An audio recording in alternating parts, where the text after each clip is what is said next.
Welcome, and first of all, thanks for taking time out on a Friday evening to spend the next 90 odd minutes here with us. Uh, as always, there are always new faces, so it's my duty to sort of apprise you in terms of what this Between the Lines program is and what the format is.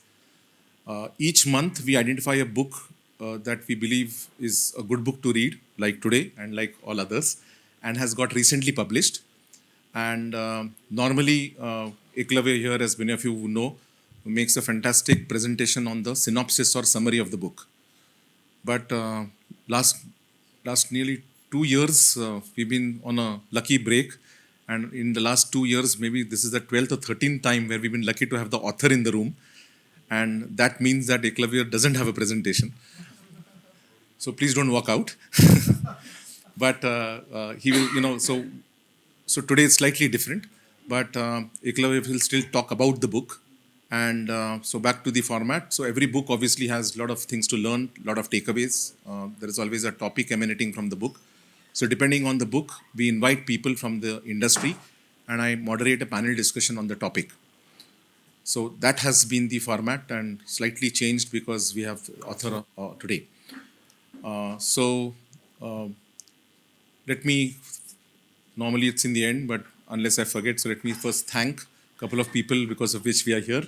One, of course, is our supporting partner, Rohan Builders, National HRD Network. Then, of course, Bhau, who has been our venue host for many, many months now, as many of you would know.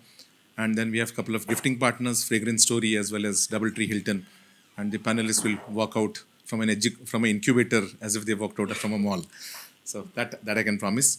So without much ado, let me ask Eklavya to talk to us about what this book is. Then I'll come back, formally introduce our panelists, have a chat with the author, Ganesh, and then we will start with the panel discussion. Thank you. They say that all men are born equal, uh, but as the more popular saying goes, some are more equal than others. I think that typically defines Dr. Ganesh Natarajan.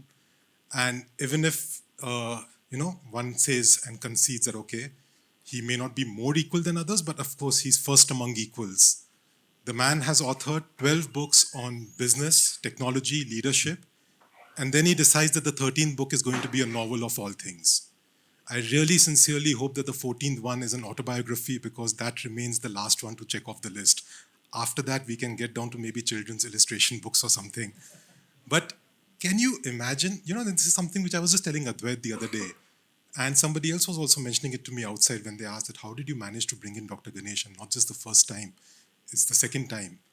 Uh, and I was telling Advait also the other day that I think we people in Pune, sometimes we don't know how lucky we are and how blessed we are that we actually have people like Ganesh who are accessible, who are supportive, and more importantly, these are doyens of Indian corporate who for us are always there in flesh, in person.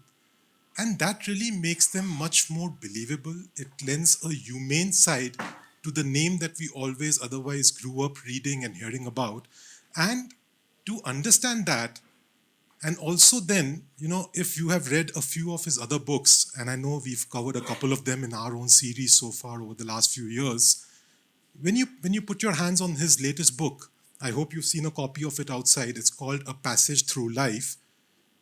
Then you understand or you start to realize that, okay, this is more like an origin story, for some of the younger people in the audience, I think, who will be more familiar with those superhero movies and the X-Men, Avengers, and all those things.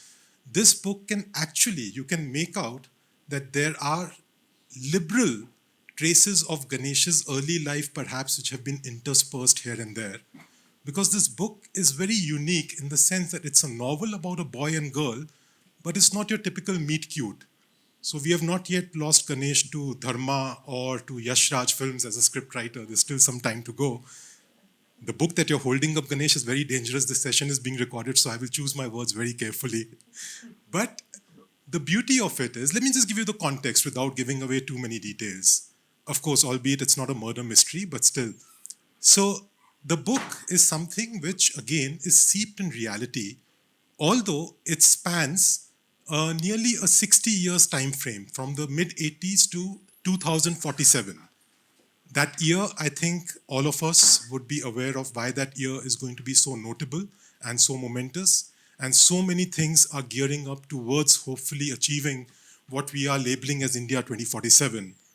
So now, in this setting, what you have are basically two protagonists, Sharon and Abhay.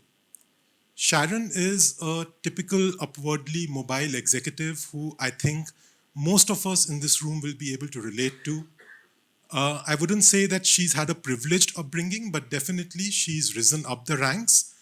Comes from a small town near Ranchi, gets to do engineering, follows a typical route.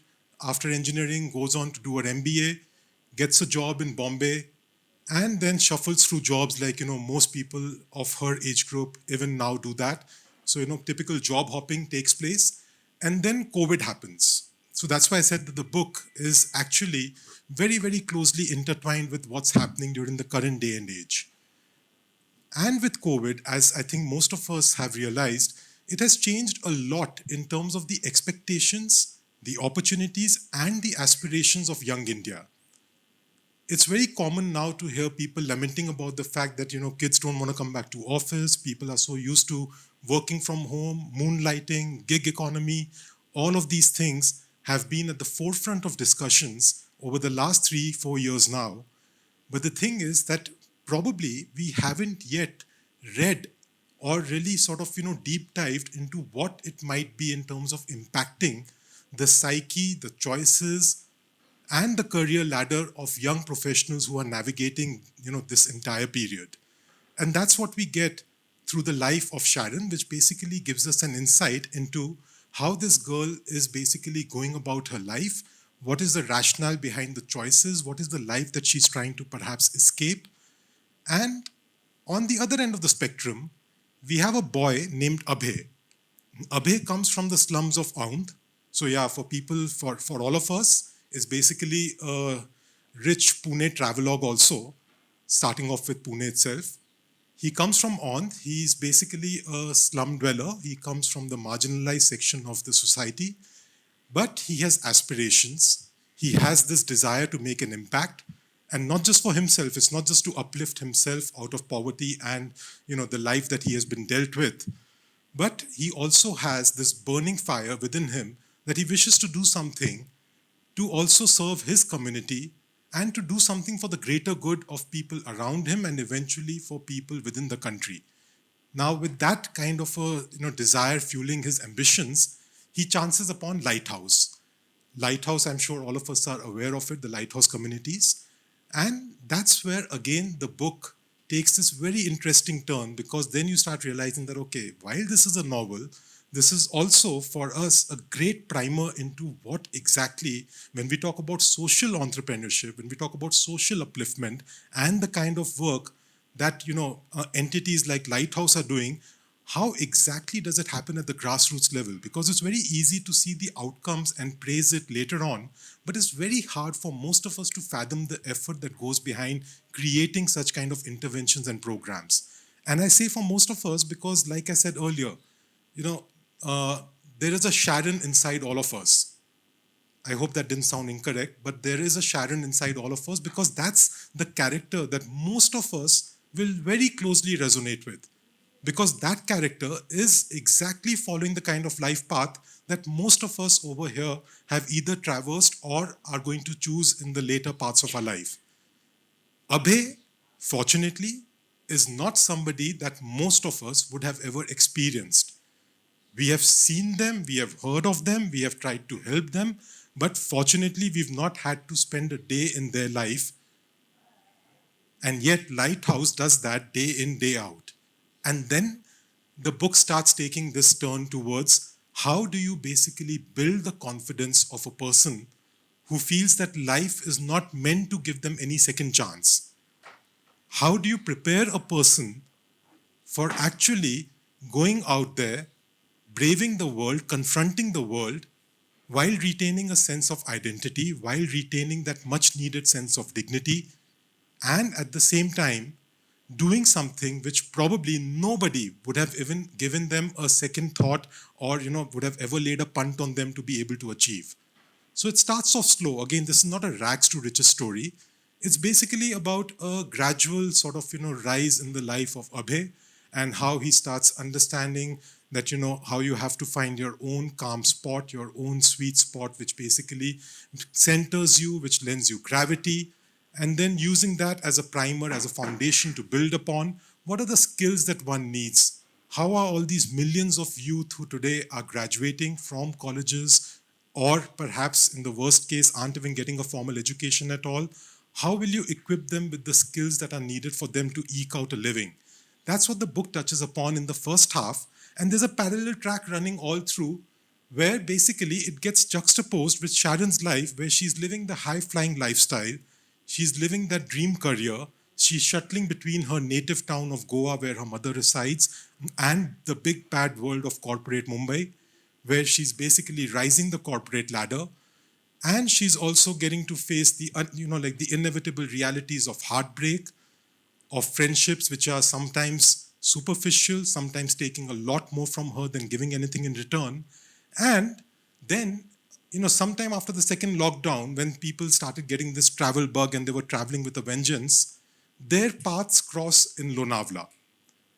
She's gone for a break over there. He's gone because for the first time he wants to experience, after having earned a somewhat handsome salary, he wants to experience what is it that all the city kids talk about in terms of taking a break, chilling out, and spending some time with yourself.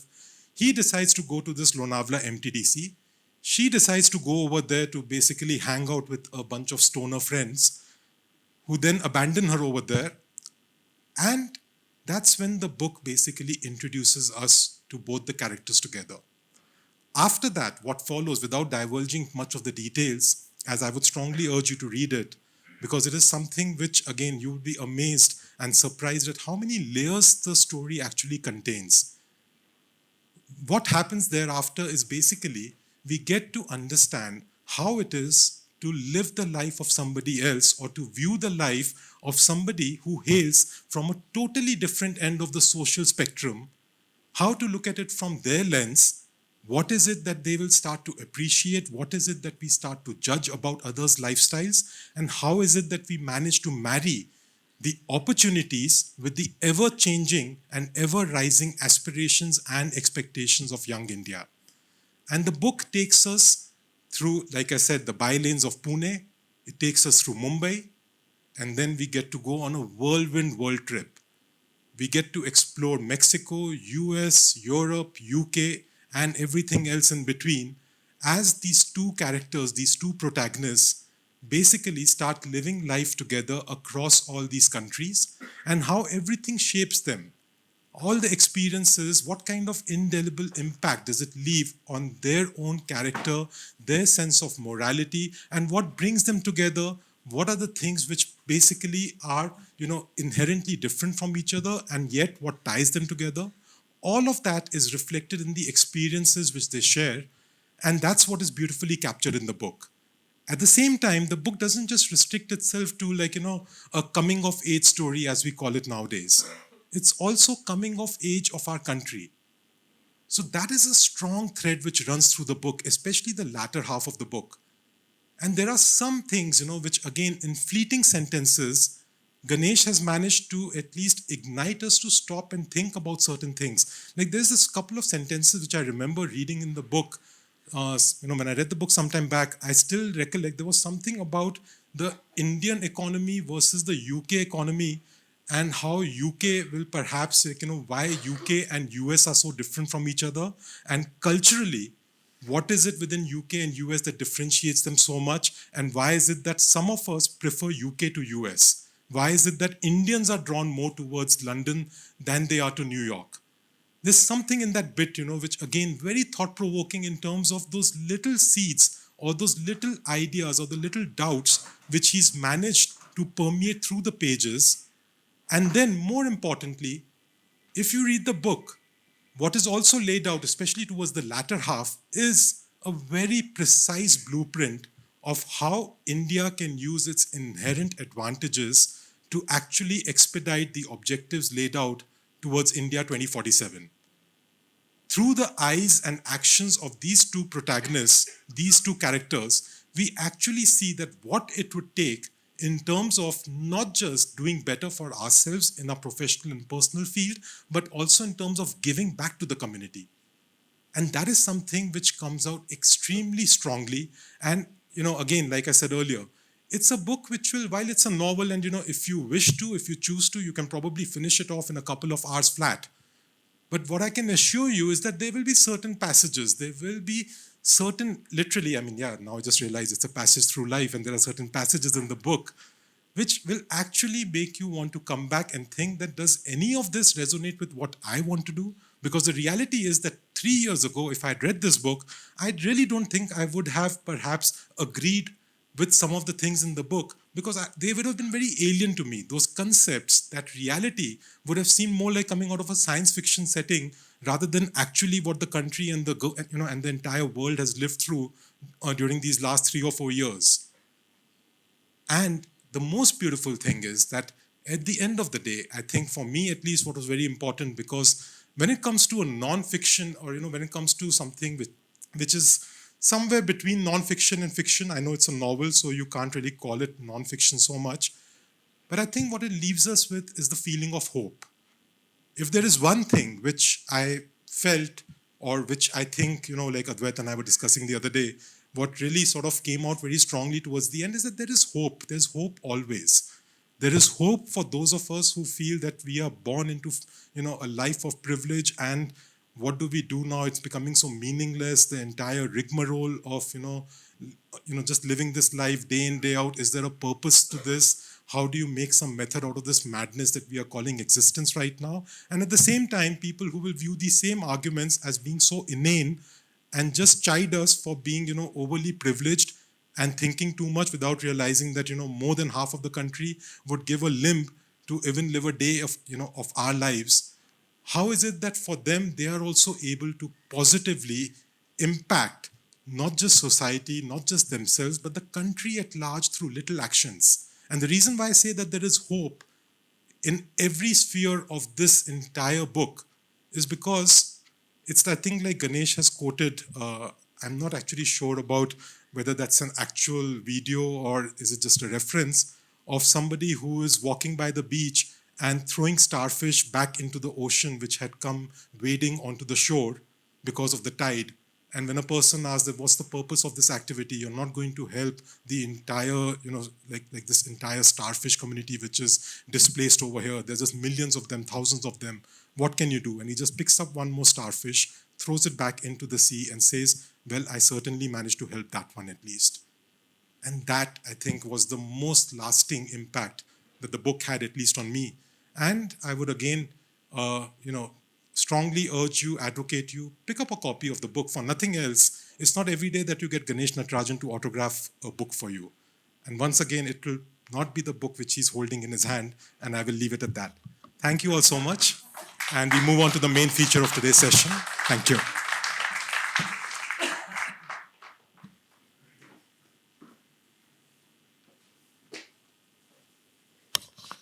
Thanks, Eklavya. So for people who have heard him for the first time, you would agree that, that people sometimes walk out after his presentation. So, okay. After this, it is really not required, but I have to still do my duty because it's not required to introduce. It is not required to introduce Ganesh Natarajan in Pune in any case, but I still need to do that. So please join me in welcoming Dr. Ganesh Natarajan.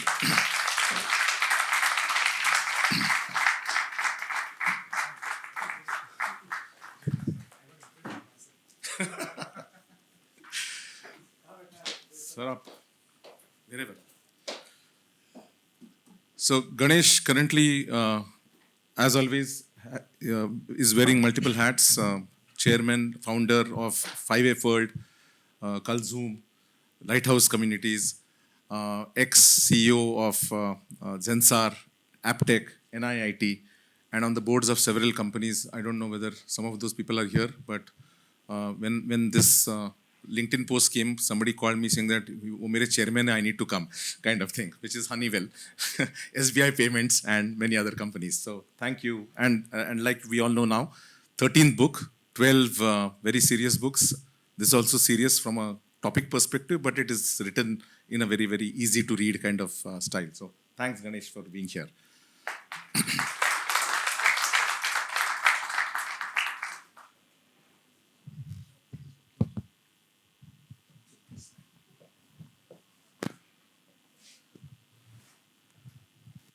Ganesh, let me ask you something beyond what Eklavya has said. Is this working? I think it's working. Just hold it closer. Is it working? Yeah, yeah. Okay. So, what made you suddenly, after because your last three books are on China, India, digitalization, what made you write a novel of all things? You can't say that things have settled down now internationally in India, China, and now I can sit back and write a novel. No, that's a good question, Advait. And first of all, thank you, Ekalavi. I think that was the most brilliant 20-minute that I have ever. This is the seventh discussion we're having on this book. Just finished one in the Bhopal Literary Festival. But I myself didn't realize that a lot of the layers of my life and my schizophrenic thinking have actually got into the book. So thanks for reminding me about that. But to answer your question, I mean, over the last, maybe I started, my first book was in 1994 on a topic which I was practicing, which is business process reengineering. And since then, most of my books have been around the work I've been doing. Started off with business process reengineering, two books on knowledge management, where I also did my PhD in IIT Bombay. And following that, a whole bunch of what you call chicken soup books, the feel-good books, leadership, youth, etc., etc. Then in between there was a aberration. So if you buy any book of mine, don't buy the one with my face on the cover because it's the most terrible book you'll ever read about. Sayings of Ganesh Natarajan, as though I'm dead like 10 years back. Okay, but the rest of then, of course, we got very serious and COVID happened, and that's when my wife and I sat down and wrote a very successful book published by Bloomsbury called Digital Success. Idea being that look, everybody was talking digital transformation, 80% were failing, and we said, what does it take for that to succeed? So that was Bloomsbury. Then, of course, I became very actively involved in the Pune International Center, which some of you know. It was set up by Dr. Mashelkar and Dr. Vijay Kelkar. Both of them are Padma Vibhushan's gurus of mine. And it was around the time, if you remember, 2020, when China came and squatted on the Pangong Lake in Ladakh. And this was all initial COVID. So we didn't know what to do. But a bunch of us got together on Zoom. And this book emanated from almost about 40 Zoom chats we used to have every Sunday for 2 hours. And that was Dr. Mashelkar, Dr. Kelkar, Gautam Bambawale, who was the ambassador of India to Pakistan and China, two very well-known economists, Ajay Shah, who's based in Mumbai, whose family started the Center for Monitoring Indian Economy, and a gentleman called Ajit Ranade, who was at that time the economic advisor to the Aditya Birla Group and is today the vice chancellor of Gokhale Institute, and I.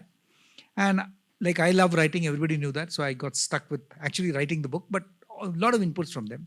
And this was such a success, and it was published by Rupa Publications, that we used to get calls from the Chinese embassy and the Chinese High Commission saying, guys, what you've written on page 43 is wrong.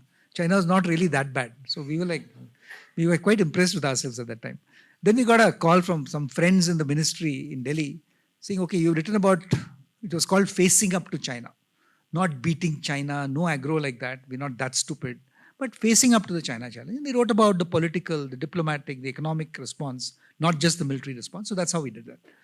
Then it was so successful that, as I said, somebody in the ministry called up and said, look, why don't you write a prescriptive book on what India should be doing? So then we wrote this book, which is today sold over 14,000 copies, 9,000 in Pune. People obviously like me in Pune, but that's a really good book. So it's called India's Pathways to Success, and we wrote about every aspect of India. I mean, we wrote about the core sectors of the economy: agriculture, manufacturing, services. What's right, what's wrong. We wrote about problems of India, like women's empowerment and women coming to the fore. Wrote about mobility and how everybody. I was in Bhopal the other day and said, where do you want to work? Half the guys said Pune, half the guys said Bangalore.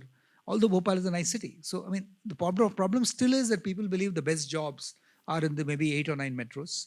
So we wrote about the complexities of urbanization. We wrote about mobility and the move towards EVs, etc. And we also wrote about the women issues. We definitely wrote about the lack of trust, which still plagues many sections of the community today, which is true for Pune, it's true for everything else. So when Ekalavya was joking about the book I'm carrying in my hand, it's Ram Janmabhoomi, because for the next 3 days, nobody will talk about anything but this. Okay, so I heard about a concept called Ram Lalla for the first time 3 months back. Shows you how ignorant I am actually. But I mean, it's just that, we tend to get moved from one direction to the other, and we forget that there is a core 200 million people in this country who are saying, where is my great Bharat that we are hoping for? So I'm saying that is the concept that I've always worked on. And my life in the last 6 years has been largely while the big boards are all fine, but my heart is always in the social sector. So whether it's Educate Girls, whether it's Swadesh Foundation set up in Mumbai, which we're now implementing in Nasik, Lighthouse, which a partner of mine and I set up, and of course the Asian Venture Philanthropy Network in Singapore, where we try and bring multi-billion dollars to work for Indian and Asian charities. All this has been my life and it's still what I breathe day to day. So that's when I thought maybe I should start writing a little more about the social sector. And all my friends warned me that if you write, by the way, this is my 13th. So the 16th book is going to be a topic called Scaling Love. Sounds funny, doesn't it? And I promise you, Advait, two years later, I actually have to write my 14th and 15th. So I'll come back January of 2026 and we'll talk about scaling love. Okay. I have my co-author, I have my theme, and that'll be very serious. But initially I said if I start talking about concepts like you mentioned, what we do in the Lighthouse, which is nothing but scaling love. We are kind of working with 1.8 lakh young people and giving them a hope in life and making that happen.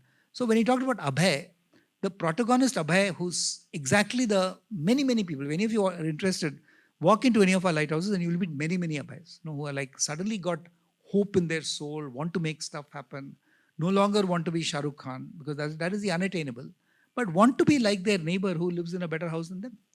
And then we said, Sharon, by the way, is autobiographical. I mean, I grew up in a little village called Tatisilbai near Ranchi, and that's where Sharon grows up. So till she's 21 years old, her life absolutely is mine. Okay.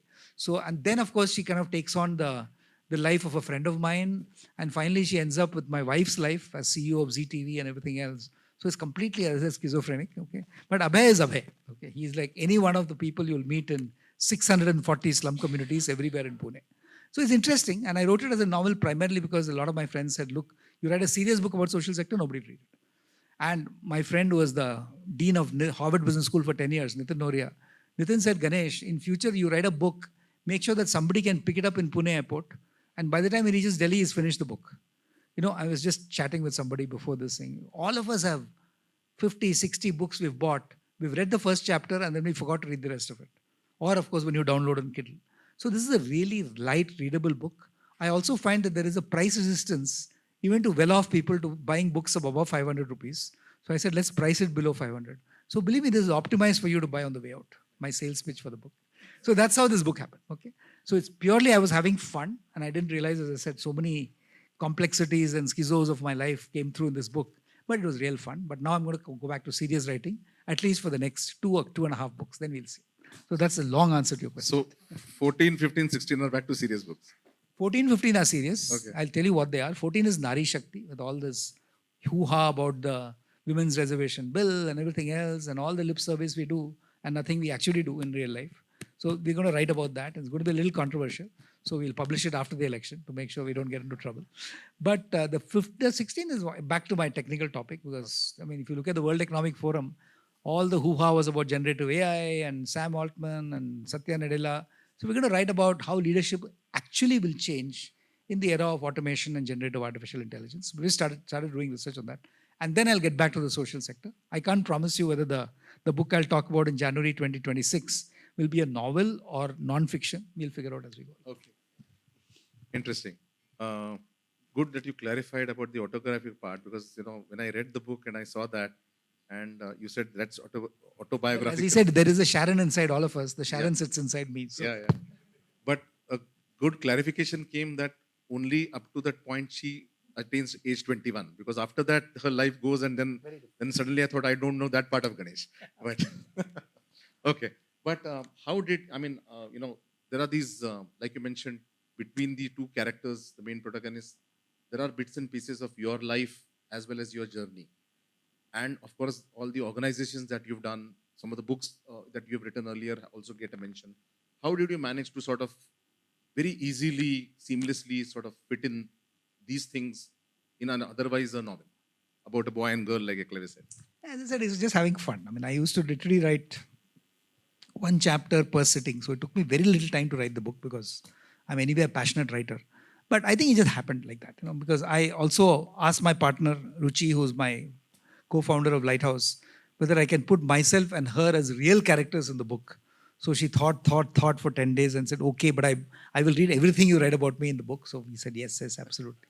So we did that also. So that's funny, isn't it? My autobiography comes from the main character called Sharon, but I'm also a part of that book in my real life in Ganesh. So don't get confused. Okay, read it as a story. Don't get confused by my confusions. But I had fun writing it. That's how it is. And Amruta and one more person is also there. Yeah, I know Anuja who is all I also put there. into the book. Yeah, yeah. Probably Anuja. I don't know if you're in the book. Achha, okay, my God. As a real character, yes. Now, not just this book, but when you write 13 books and you already know that what are the next 3 books, what kind of back-end work, research work, for every page you write or every 100 words you write, how much kind of effort that you need to put in? How do you do that?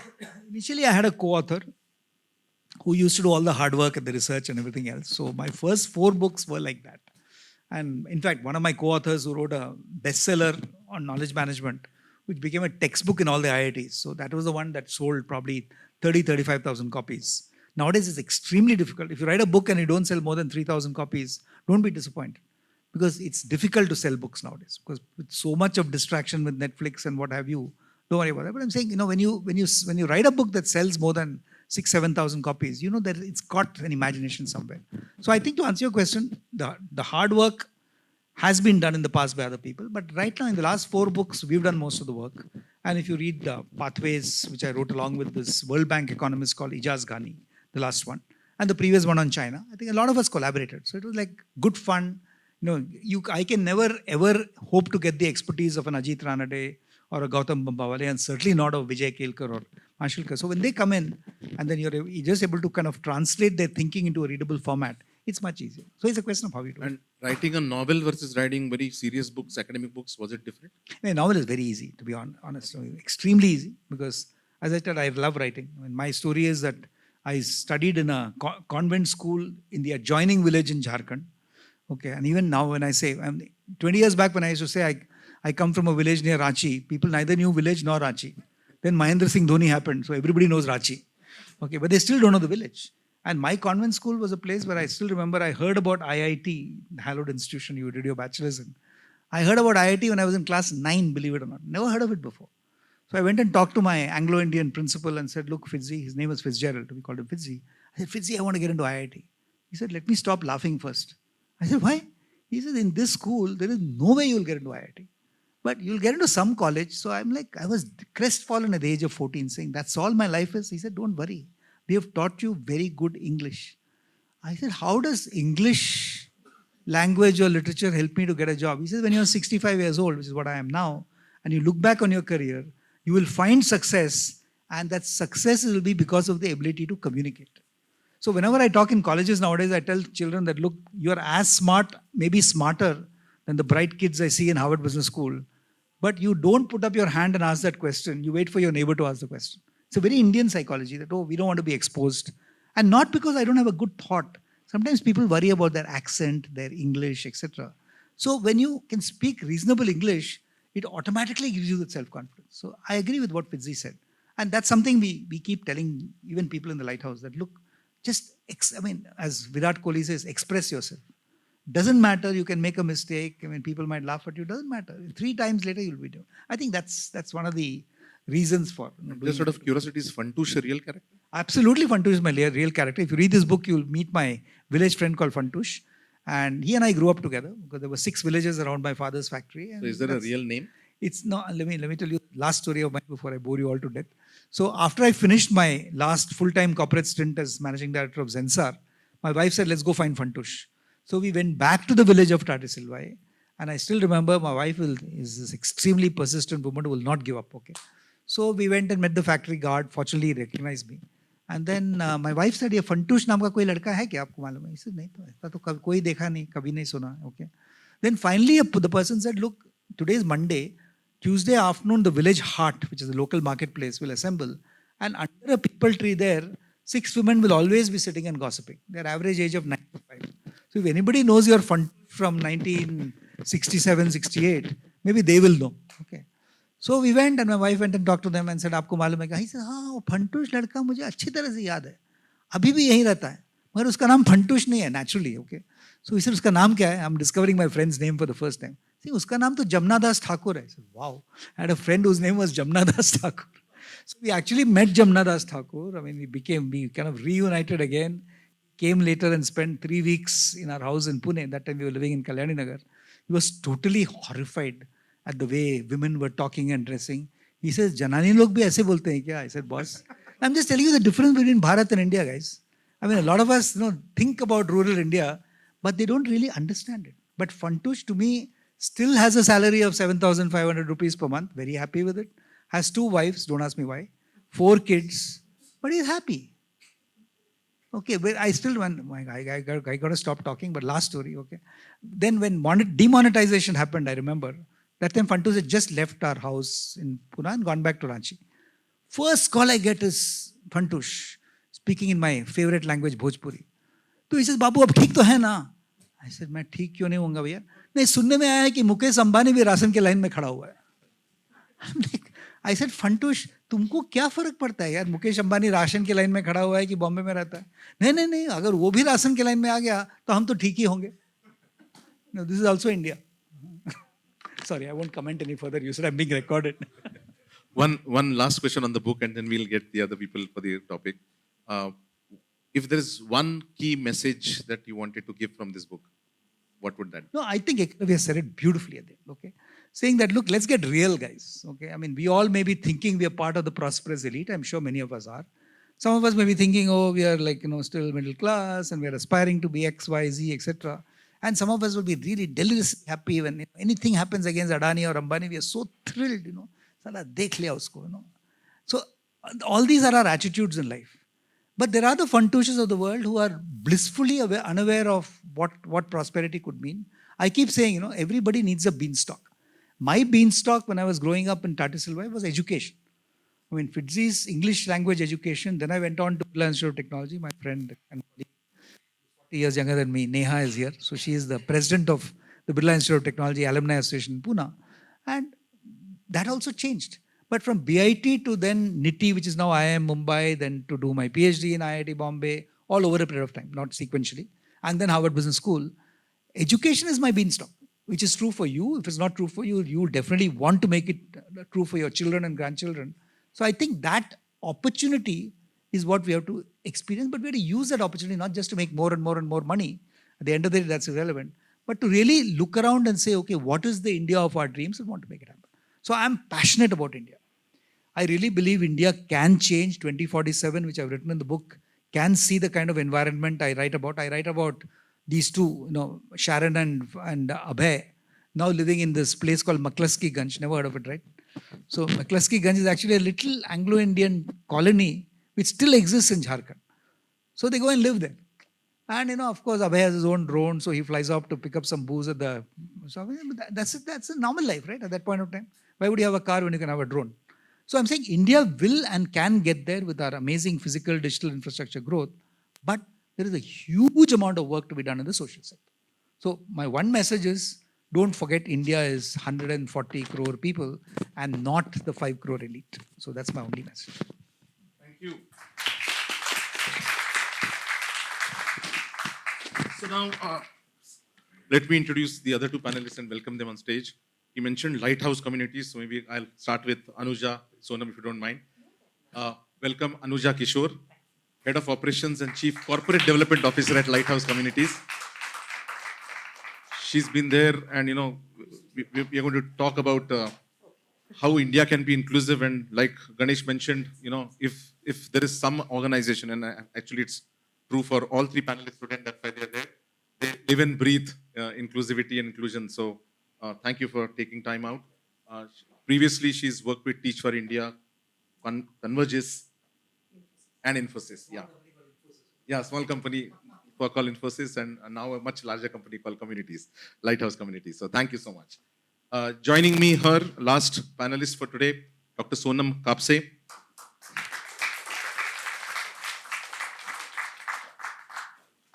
So I'm going to introduce her as a, restaurateur. She runs a restaurant called Terrace, pardon my pronunciation, but Terracian on Ferguson College Road, which has, I think, 14 or 15 distinctly abled kind of people, and she works only with them. She also runs, she's a food entrepreneur. She works on millets, but otherwise she's a cancer surgeon. And now she's left all that and this is what she's doing. So thank you, Sonam. Okay, so we'll have to share a mic. So, yeah. Okay, so since you have the mic, let me start with you. Sure. So tell us about this. In the startup world, we call pivot. Yeah, you change from what you would do otherwise to suddenly this. And normally, it is always from a personal experience. But what I little read about you, it is not from any personal experience. So how did you move from being a hardcore cancer surgeon, qualified from Tata Memorial, to something totally, I can't even say 180, totally different kind of thing. So take us through your story first. Sure. A very good evening, all of you. This is too loud. I'm Dr. Sonam Kapse. I'm a cancer genetics specialist. Like everyone, I always wanted to be an entrepreneur, but that journey wasn't easy or something that I planned a few years back. I'm still middle class, and I'm still working for the government as a doctor. In fact, I'm running 2 jobs for my entrepreneurial journey, my startup, ambitious startups. Um, so Terracine was basically something that we never planned, and I was advising for Melinda Bill Gates Foundation. I was working on a contraception project in India. I have also advised for UNICEF and WHO. My expertise is into research and innovation. So while working around the world, my last project before the lockdown was for the Spain government on accessibility. So there were 30 young entrepreneurs, out of which 20 were disabled, and they were all planning to bring in some innovation which emphasizes accessibility for the people or persons with disability.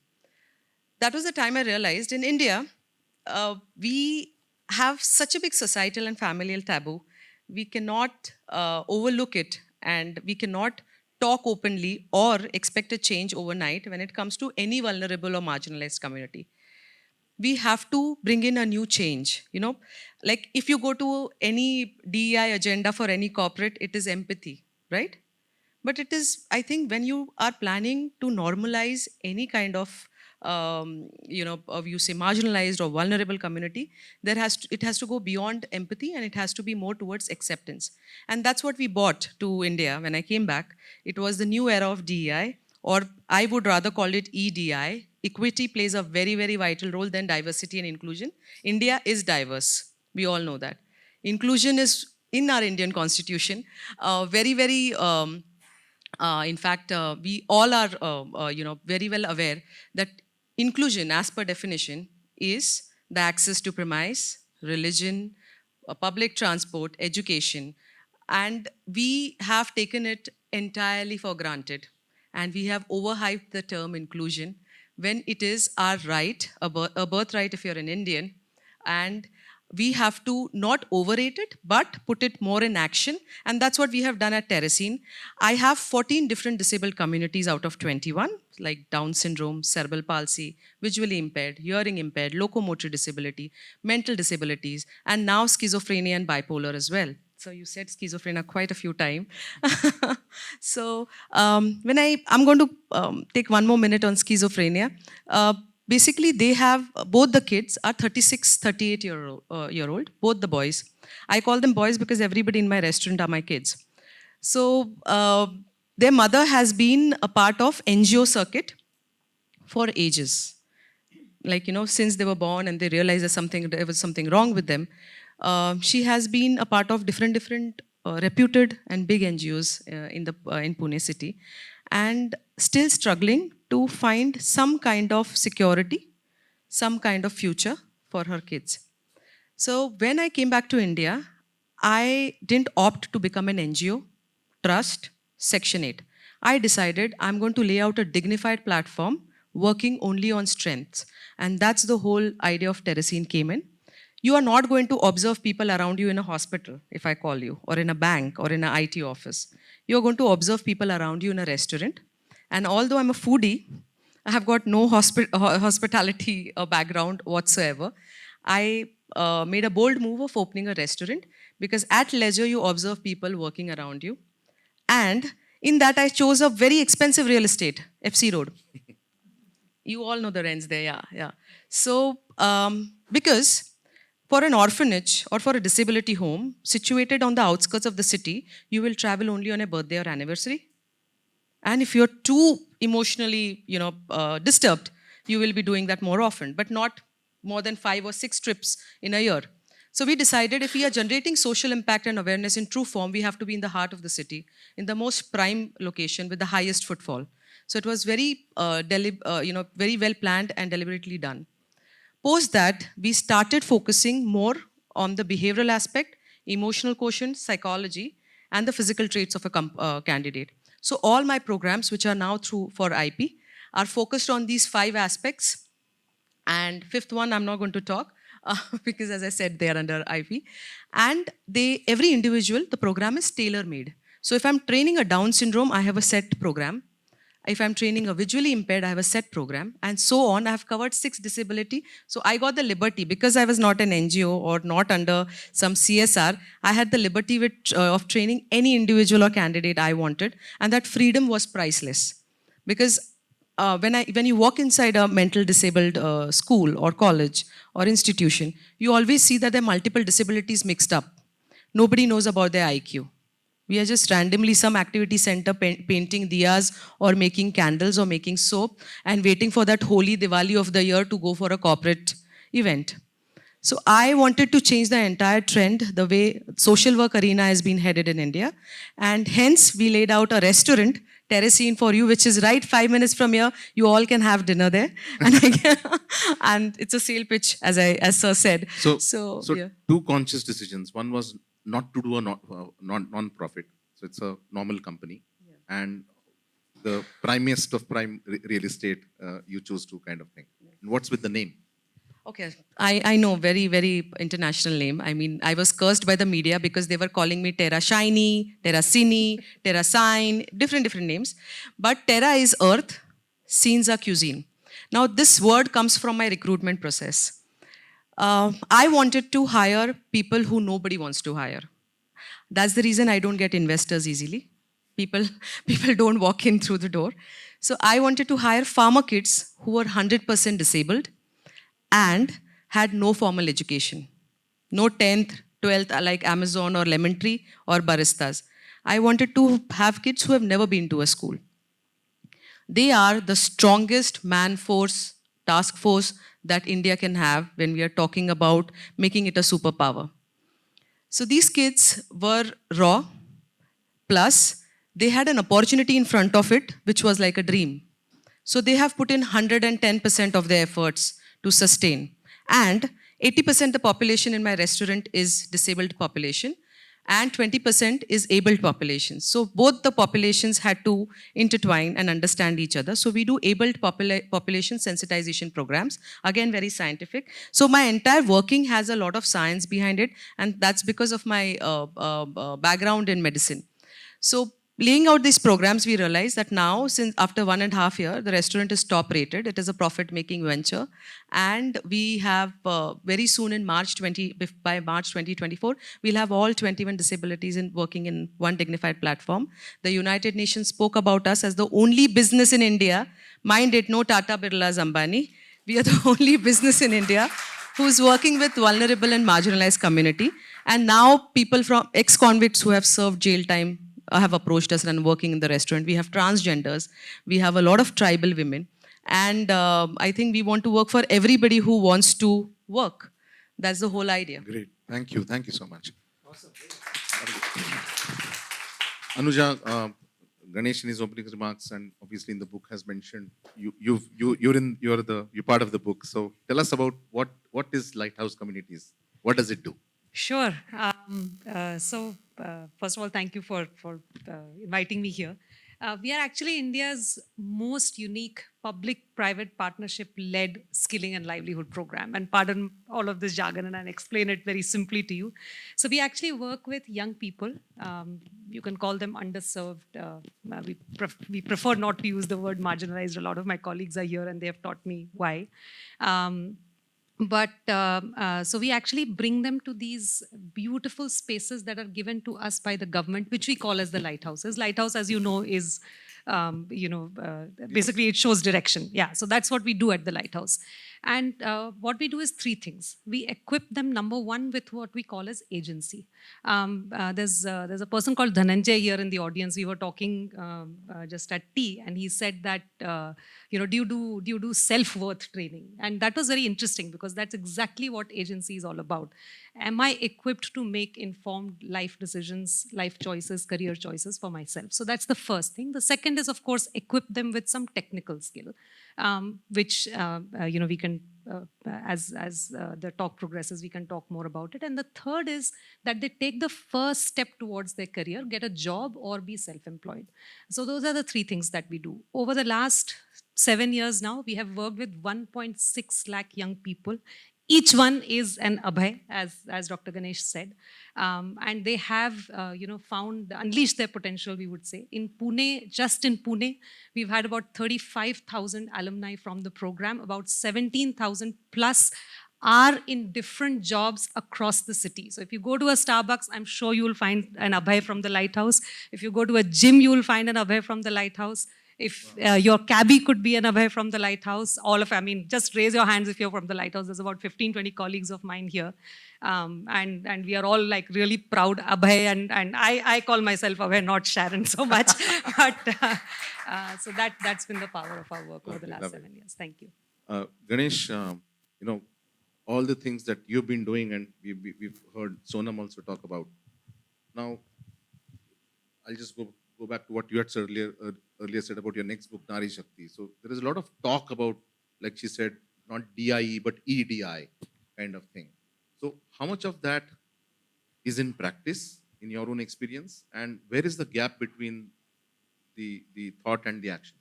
See, the gap, and I'm sure the women in this audience may agree, the gap lies both in the male stereotyping and it lies in the minds of women in India. Okay, I'll tell you, I was just giving an example outside. When I first came to Zensar, 2001, we were a little company, 40 crores, hardly 300 people. And in my management team of 8 people, there was only one woman. Okay, and I still remember her name. It was Asha. And she was the company secretary.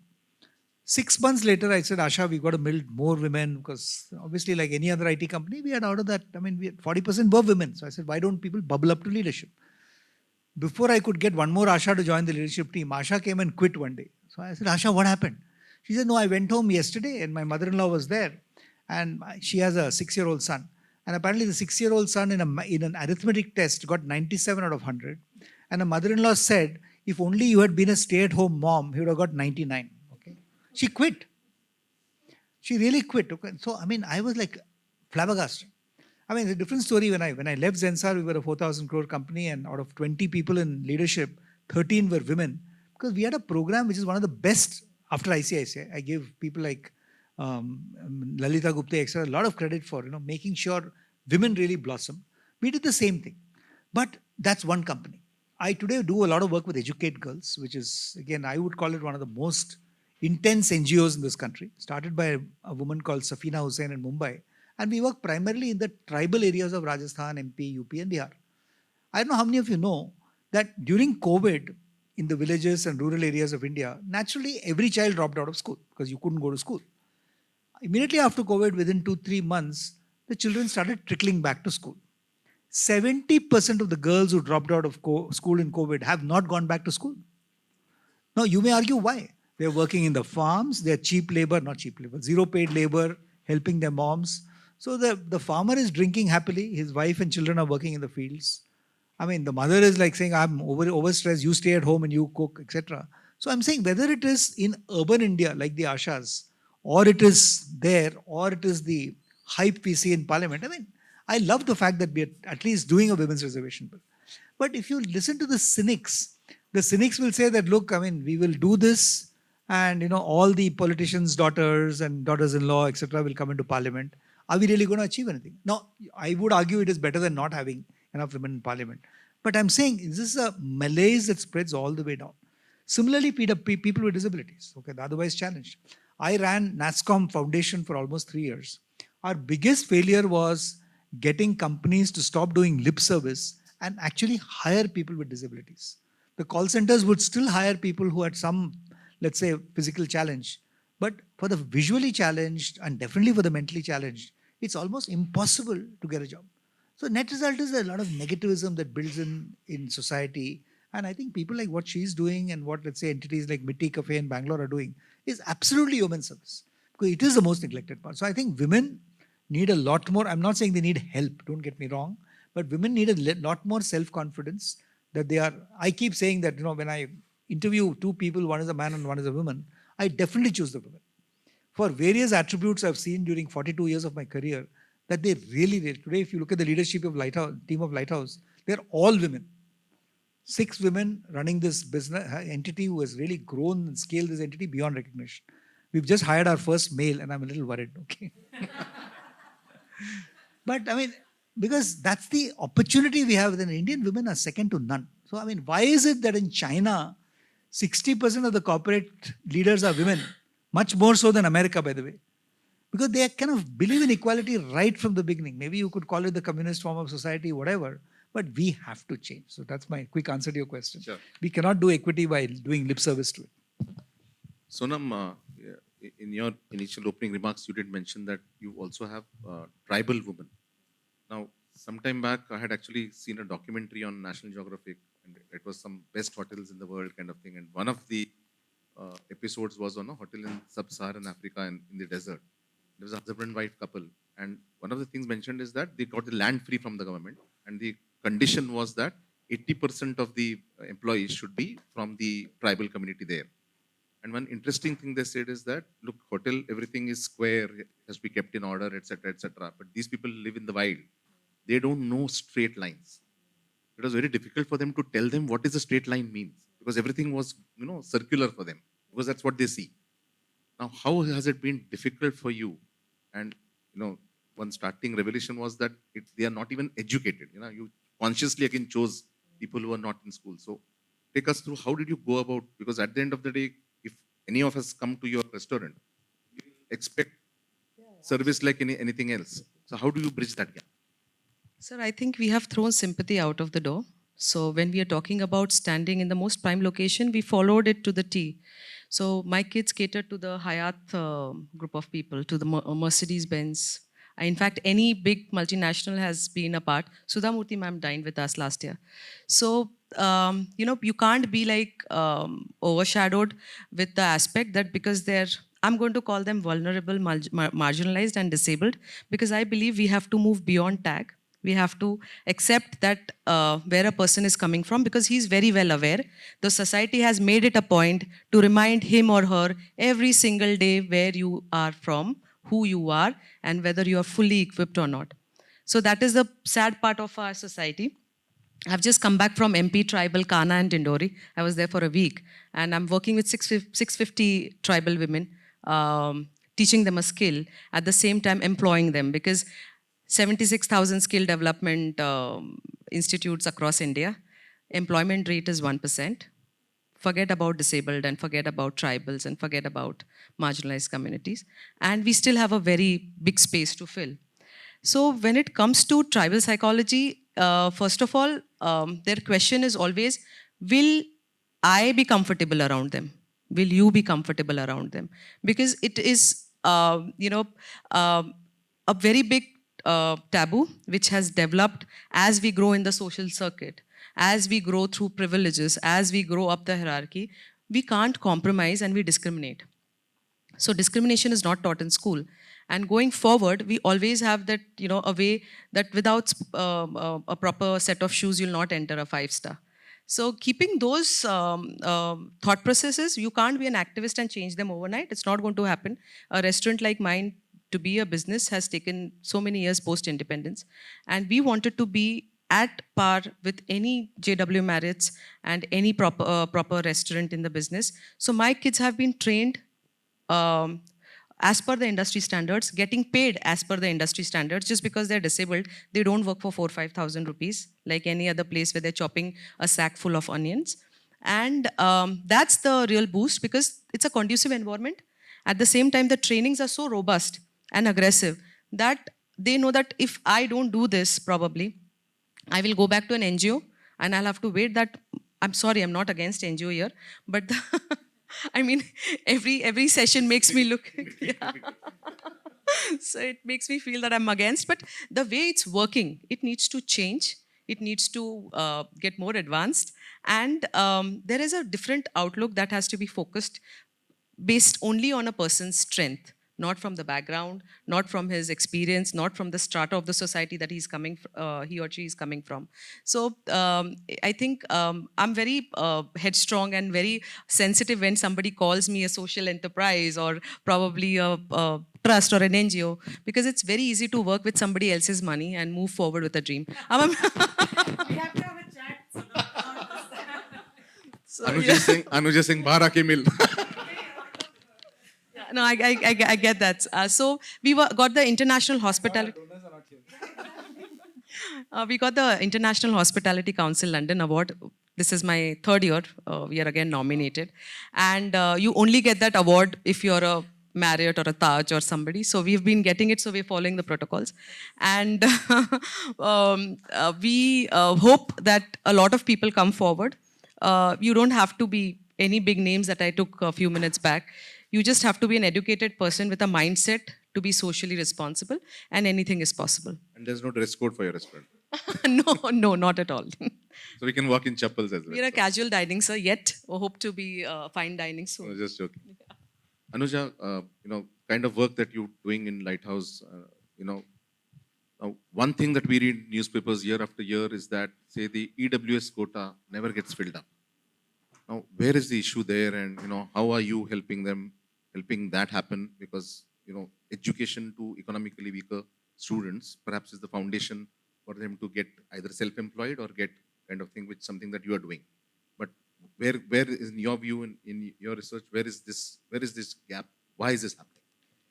So I think basically the answer lies in what Ganesh said earlier as well, and I spoke about the agency thing. I mean, it starts from there. I mean, the young person has to be equipped first to make informed life choices. See, I think Eklavya was talking about gig economy and the whole.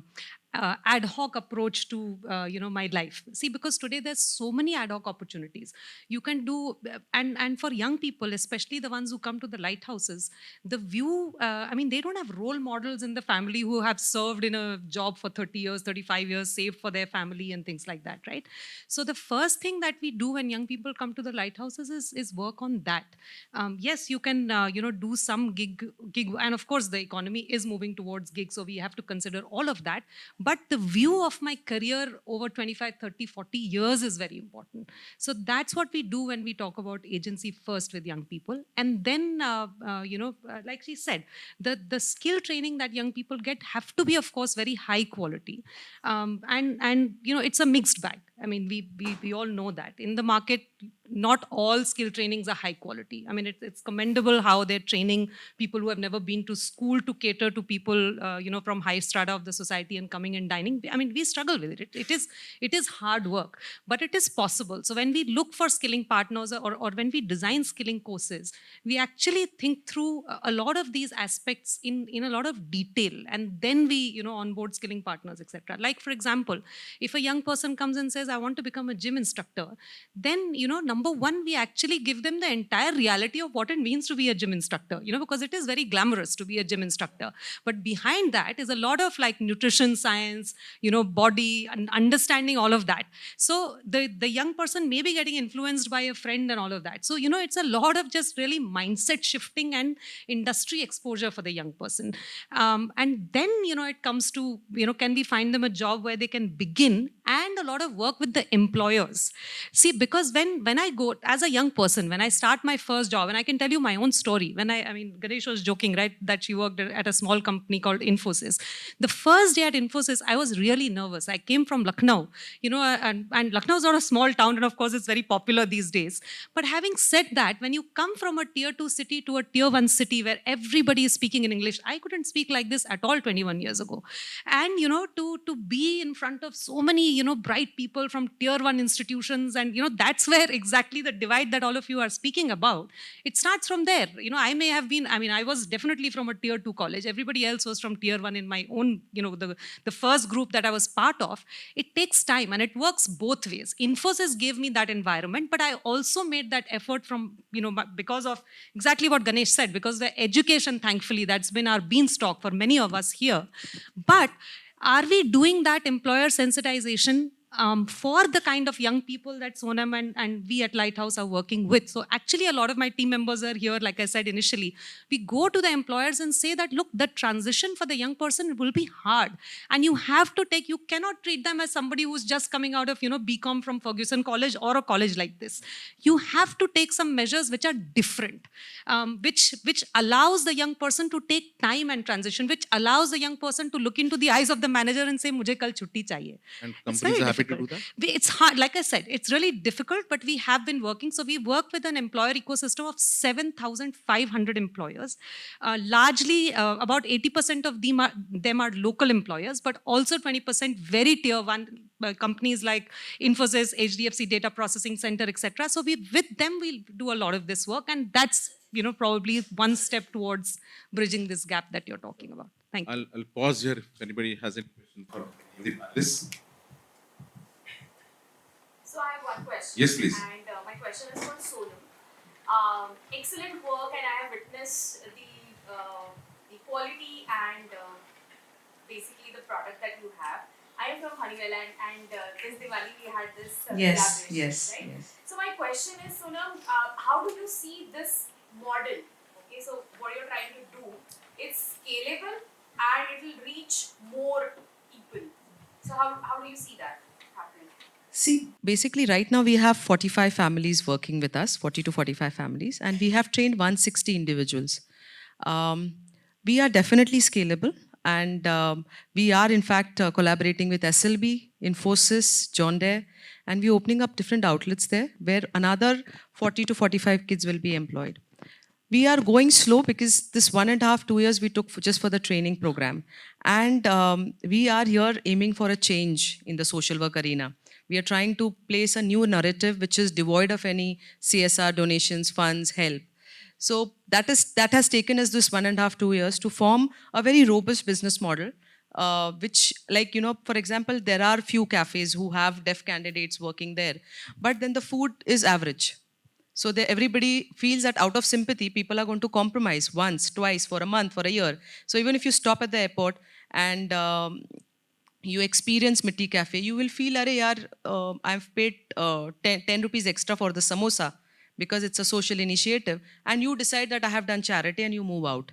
So that is something that we didn't wanted to do. You've had our products at Honeywell. So we wanted to give top-notch quality when it comes to the candidate working, whether it comes to the product, because concept, you will come back once. Food, if it's good, you're going to keep coming back to us. So we have taken meticulous care, a lot of planning, 4.5 years of planning, where we have laid out everything. All the SOPs are stringent, in place. We are working like a company, less like a restaurant right now.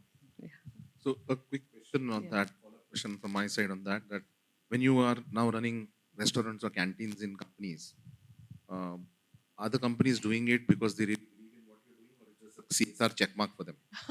Okay, sadly, we don't fall into that CSR checkmark, but From their perspective, yeah. No, we are doing it as a proper collaboration and business. Secondly, everybody has a DEI quota. There are, not even 2%, 0.8, 0.7% candidate in every company who are disabled and are working. And whenever you ask them about growth and hierarchy, they do not have any aspirations, because in a company, they are glorified for their ability. They are sitting and doing data entry for years and years. They get a 10% hike every year. And the employee is retained because he knows that he is the star of the company. But the true worth comes from the expanded skills over time. We all have to upgrade. I can never be a surgeon and say, I know this is the way I'm going to do a surgery. Every hour there is a new research coming in. Every hour there's a new technique. And that's not happening with disability in any organizations. They are just there to showcase their CSR and the DEI quota.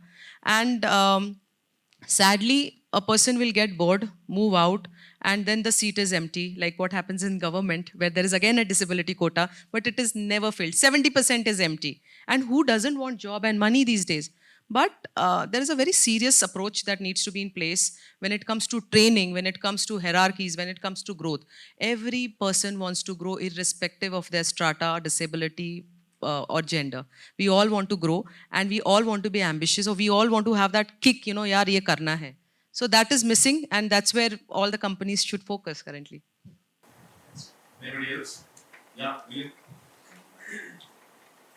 With the kind of training that you are giving to your team, uh, will you consider it as a success if one of your employee leaves and gets a job competing with others? I would say privileged people. So basically, the success was the first candidate that we trained. And today, all my disabled candidates are master trainers. So they are training the disabled individual. See, when you go to a deaf school, there is a college in Pune, C.N. Ranganathan, that's a deaf college. And there you will see abled teachers teaching disabled children. Why can't a deaf candidate teach? As simple. Because whenever we interpret as a non-disabled individual, we are going to interpret it not 100% to the mark. And hence, the training programs are devised in such a way that it is going to empower the disabled community, and they will be the master trainers, they will be the executives, and they would grow in their arena where they are empowered and laid out a complete foundation for the next generation of disabilities. So they will be, my first batch of 22 kids are working for Marriott and a lot of international destinations, and they are amongst the privileged now. So I think we are in a good place to go with. In your restaurant, have you faced attrition? So 92% retention rate is unbelievable for any organization. But as I said, when there is a lot of hardship, because I'm the bechara, I'm the disabled individual working or being a part of a very influential NGO, I know कि 1 तारीख को ration आना है. I know कि ठंडी में sweater आना है, बारिश में अम्ब्रेला आना है. So when I have to work little harder, I run away. क्यों करूँ मैं ये? So I am not able to. 92 is still a very decent and a high number, but yeah. A lot of people will be envious of you for that 92. Yeah. Smita. Yeah. Question is for both of you. I think what we've heard is the lot of successes with the people who worked there. I'm sure there's a lot of challenge initially working with their mindset because everything else will come later. So if you can give us some insight on how did you deal with it, what's the challenge?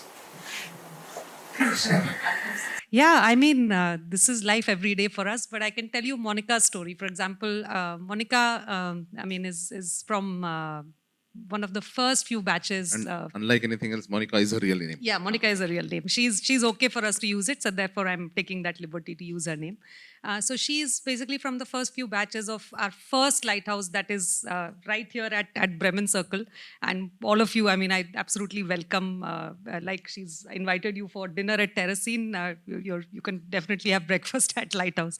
So, in fact, there's a video clip of hers on our website where, when we were working with her on the foundation course, so we actually run the agency part that I spoke about, right?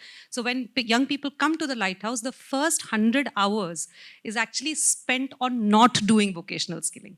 The first 100 hours is towards building agency for the young person. So they do a lot of self-work, towards equipping myself to make my own decisions. And it's a beautifully designed arts-based curriculum, no classroom training whatsoever. So that's about 50 hours. And the other 50 hours are about spoken English, as Ganesh said initially, and then about 20 hours on what we call as digital empowerment. So during that time, one of the things that she did realize about herself, that there is a lot of anger. In fact, that's the story of a lot of the young people who come to us, where the innate feelings are of anger. Why is this happening with me? Why am I born in this kind of a situation? Why am I in this community? And things like that. And the other is, of course, fear and hopelessness and all that some of you also spoke about. So we worked with her in particular. In fact, to cut the long story short, when she started working, in fact, today she works at the Western Mall and is a very successful salesperson there, earns a lot of money as incentive as well. Initial years, she actually kept quitting her job because she used to get angry with her manager, and she said it with us. मुझे बहुत गुस्सा आता था. If the manager would say no to me when I wanted leave, I would just want to quit the job. And that happened initially because every young person's journey is non-linear, like she said. It's not that, they enter in the job and they will, happily sustain there for 2 years and 3 years and all that. But through this work, because of this agency thing, they keep realizing, and because we equip them with some of the practices like meditation and things like that, she kept coming back and realizing that, look, I have to fight, and I have to keep going back to being in employment. So that's one example of, today, like I said, she's been at that employer. In fact, she just came back from her maternity break, and in fact, when she delivered, she came and met us. I asked her, will you go back to work? She actually went back to work at the same employer, and she's been there now for 3 years and as one of the star performers. So that's there's a one ways in which anger-related incident, Abhay, also in your novel, right? Yeah. He was speaking on the mobile or something like that. exactly. Ganesh, yeah.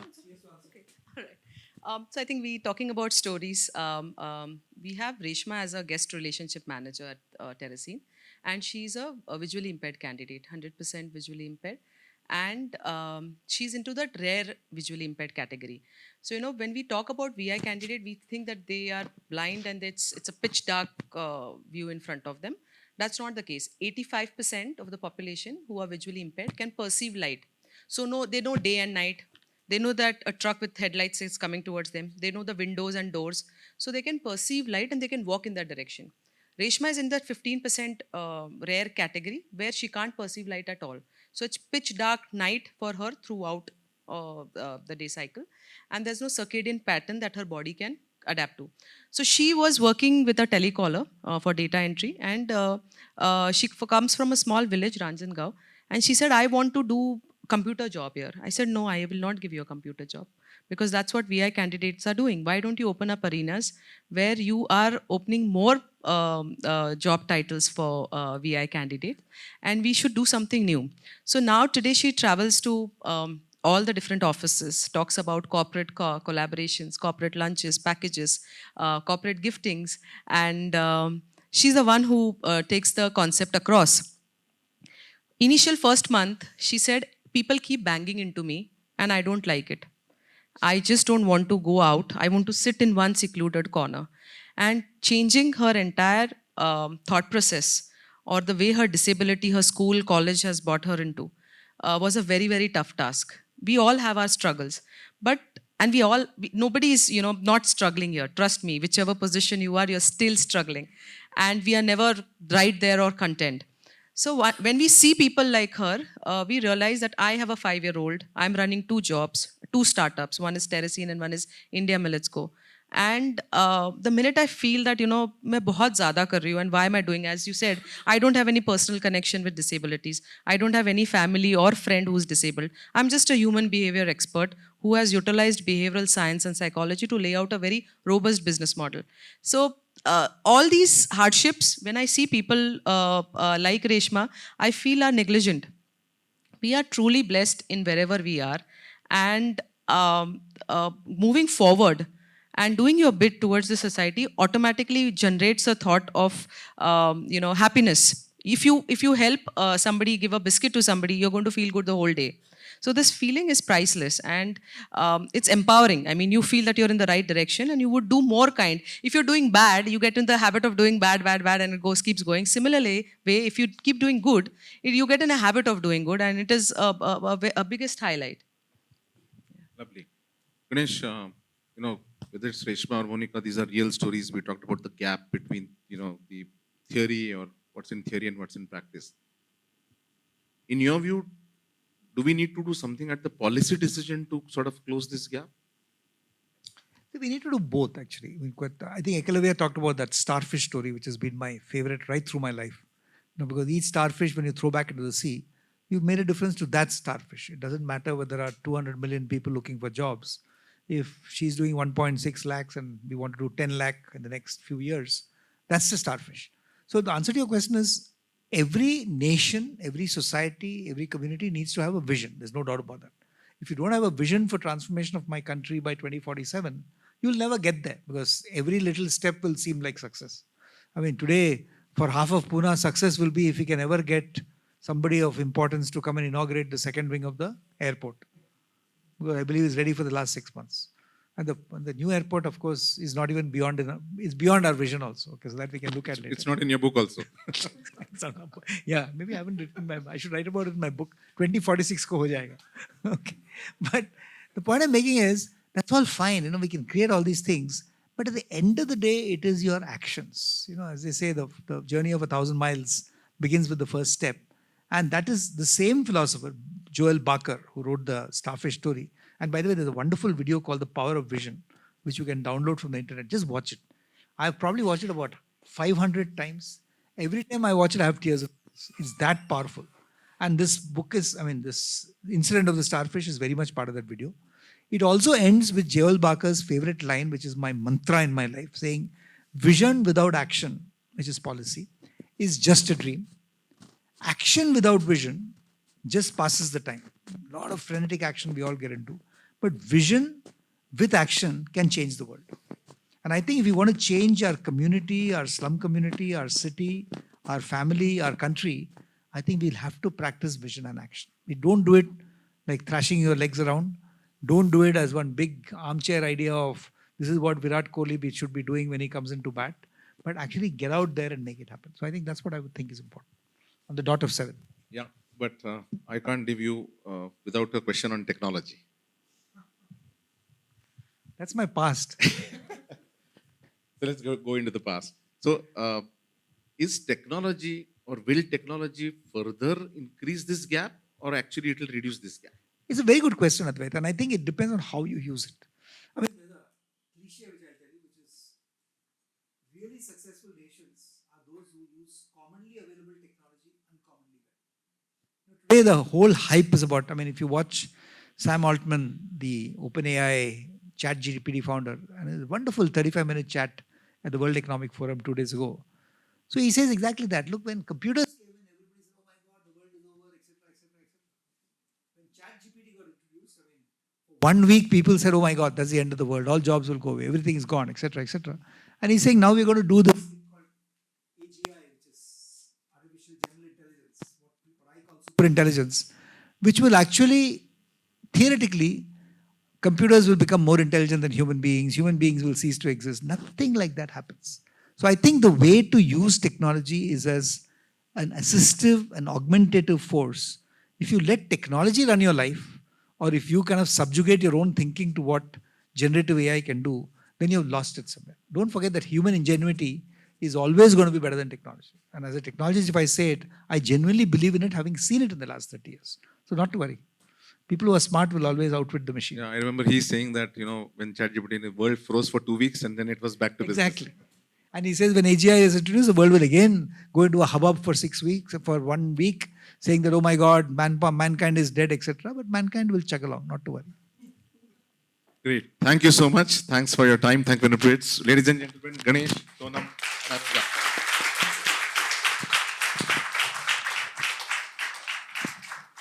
So now for the mall part. Yeah.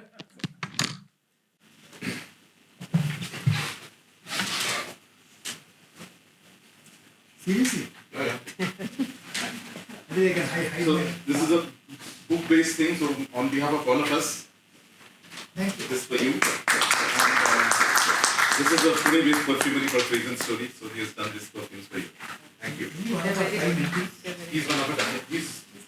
He's with us, Bentley. Thank you so much, sir.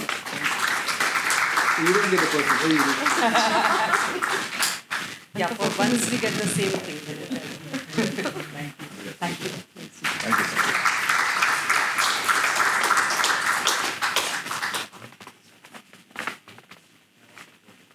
And hamper from Nathan. Thank you so much. We provide dinner also. Dinners and terracing. That's already fixed. Terracing. Oh my God. Too much. Thank you. Ajay. Thank you so much. Thank you. Thank you, guys.